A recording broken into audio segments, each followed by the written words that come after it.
एक छोटे से सुंदर गांव में चारों तरफ हरे भरे पेड़ और घना जंगल था। गांव के लोग बहुत ही सीधे साधे और मेहनती थे, लेकिन उस गांव के पास वाला जंगल थोड़ा रहस्यमयी था। रात होते ही जंगल से अजीब अजीब आवाजें आती थीं।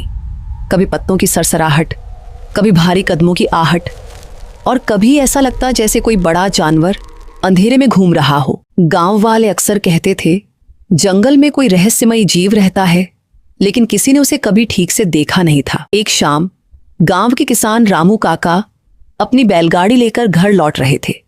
तभी रास्ते में उनकी गाड़ी कीचड़ में फंस गई। रामू काका ने बहुत कोशिश की। उन्होंने बैलों को खींचा, पहिए धकेले, लेकिन गाड़ी बाहर ही नहीं निकली। भालू धीरे धीरे बैलगाड़ी के पास गया। उसने अपने मजबूत पंजों से गाड़ी को धक्का दिया और देखते ही देखते फंसी हुई बैलगाड़ी कीचड़ से बाहर निकल गई। रामू काका हैरान रह गए। वो भालू को बस देखते ही रह गए। भालू ने एक बार रामू काका की तरफ देखा और फिर चुपचाप वापस जंगल में चला गया। अगले दिन पूरे गांव में बस उसी की चर्चा थी। क्या सच में भालू ने मदद की? अरे ऐसा कैसे हो सकता है? कहीं रामू काका सपना तो नहीं? गांव की बूढ़ी गौरी दादी का छप्पर तेज हवा में टूट गया। रात बहुत अंधेरी थी और बारिश होने वाली थी। दादी अकेली थी। वो बहुत परेशान होकर रोने। दादी ने डरते डरते दरवाजा खोला और सामने वही बड़ा भालू खड़ा था, लेकिन इस बार वह खाली हाथ नहीं था। वह अपने मुंह और पंजों में सूखी लकड़ियां और टहनियां लेकर आया था। भालू ने धीरे धीरे लकड़ियां रखी और अपने मजबूत पंजों से दादी के टूटे छप्पर को सहारा देने लगा। गौरी दादी की आंखों में आंसू आ गए। उन्होंने हाथ जोड़कर कहा, तू जानवर नहीं, भगवान का भेजा हुआ रक्षक है। भालू ने शांत नजरों से दादी को देखा और फिर एक बार फिर जंगल में गायब हो गया। अब गांव में डर नहीं। अब गांव के बच्चों ने उसका एक प्यारा नाम रख दिया, रातू भालू। कभी खेतों के पास घूमकर जंगली सुअरों को भगा देता।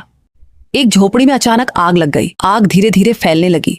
लोग घबराकर इधर उधर भागने लगे। तभी एक छोटी बच्ची जोर जोर से रोते हुए बोली, मेरी छोटी बहन अंदर रह गई। सभी गांव वाले डर गए। आग बहुत तेज थी। कोई अंदर जाने की हिम्मत नहीं कर पा रहा था।